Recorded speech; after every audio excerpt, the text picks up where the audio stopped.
అవినాష్ చెప్పుమ్మా.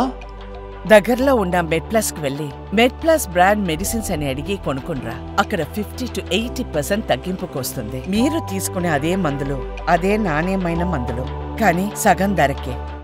సవీన్, ఎందుకు శివసేన వైపు అంటే సానుభూతి చూపించే అవకాశాలు ఉన్నట్టుగా ఎందుకు చెబుతున్నారంటే షిండే నేతృత్వంలోని ప్రజలు అంత సంతృప్తిగా లేరంటారా ఇన్నేళ్లలో? అంటే మొదట శివసేన, కాంగ్రెస్, ఎన్సీపీ మూడు పార్టీలు కలిసి ప్రభుత్వాన్ని ఏర్పాటు చేశాయి. ఉద్ధవ్ ఠాక్రే ముఖ్యమంత్రి అయ్యారు. కానీ శివసేనలోనే చీలిక వచ్చింది. ఏక్నాథ్ షిండే ఉద్ధవ్ ఠాక్రేతో విభేదించి బీజేపీతో కలిసి ఎమ్మెల్యేలను తీసుకుని వెళ్ళి అక్కడ ప్రభుత్వాన్ని ఏర్పాటు చేశారు. దానికి బీజేపీ మద్దతు ఇచ్చింది. ఆ ఫలితాలు, ఆ ఎఫెక్ట్ అనేది పార్లమెంట్ ఎన్నికల్లో కనపడింది. పార్లమెంట్ ఎన్నికల్లో బీజేపీ కూటమికి కేవలం 48 పార్లమెంట్ స్థానాల్లో 10 పార్లమెంట్ స్థానాల్లో వచ్చాయి. కానీ ఇప్పుడు అసెంబ్లీ ఎన్నికలు జరిగాయి. అసెంబ్లీ ఎన్నికల్లో ఈ కూటమి మాకు సానుభూతితో పాటు సాంప్రదాయకంగా ఉన్నటువంటి బలంతో అధికారంలోకి వస్తామని భావించింది. కానీ ఎగ్జిట్ పోల్స్ మాత్రం బీజేపీ కూటమి వైపుకు మొగ్గు చూపాయి. ఎందుకంటే ఎన్సీపీలో కూడా చీలిక వచ్చింది. ఎన్సీపీలో శరద్ పవార్కు మొదటి నుంచి అండగా ఉంటూ వస్తున్నటువంటి అజిత్ పవార్ను చీల్చి అక్కడ ఎన్సీపీ అజిత్ పవార్ వర్గంగా బయటికి వెళ్ళి బీజేపీకి మద్దతు ఇచ్చిన నేపథ్యంలో మహారాష్ట్రలో ఒక ప్రత్యేకమైన పరిస్థితుల్లో అసెంబ్లీ ఎన్నికలు జరిగాయని చెప్పుకోవచ్చు. ఒకవైపు బీజేపీ కూటమి అభివృద్ధి, సుస్థిర పాలన అనే అంశాలతో ఎన్నికల్లోకి వెళ్ళింది.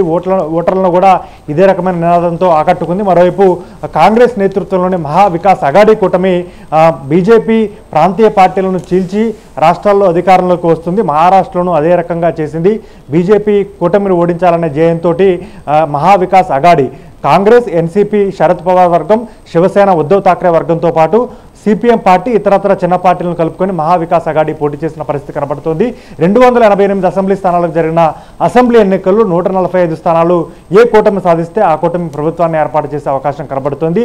ప్రస్తుతం ఉన్నటువంటి ఎర్లీ ట్రెండ్స్లో బీజేపీ కూటమి, మహాయుతి కూటమికి ఆధిక్యత కనబడుతున్నప్పటికీ 2-3 రౌండ్లు పూర్తయిన తర్వాత ఫలితాలు ఏ విధంగా ఉంటాయనేది ఇక్కడ ప్రధాన అంశంగా మారింది. ఇక జార్ఖండ్ విషయానికి వస్తే మాత్రం మొత్తం 81 స్థానాలు జార్ఖండ్లో ఉన్నాయి. 41 స్థానాలు ఏ పార్టీ సాధిస్తే ఆ పార్టీకి అక్కడ విజయం దక్కుతుందని చెప్పుకోవచ్చు.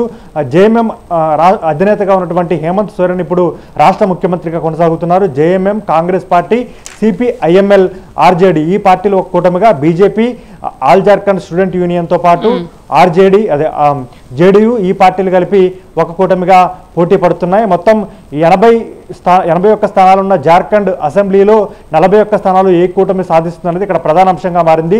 అసెంబ్లీ ఎన్నికలకు ముందు జార్ఖండ్ ముఖ్యమంత్రిగా ఉన్నటువంటి హేమంత్ సోరెన్ను ఈడీ కేసులో అరెస్ట్ చేసి జైలుకు పంపించారు. అప్పుడు ఆయన ముఖ్యమంత్రి పదవికి రాజీనామా చేయాల్సి వచ్చింది.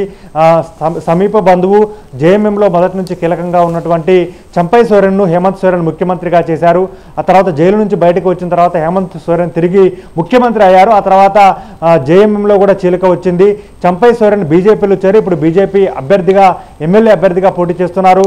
హేమంత్ సోరెన్ సొంత వదిన సీతా సోరెన్ కూడా బీజేపీ నుంచి, దుమ్కా నుంచి ఆమె అసెంబ్లీ అభ్యర్థిగా బరిలో ఉన్నారు. మనకు కనపడుతోంది.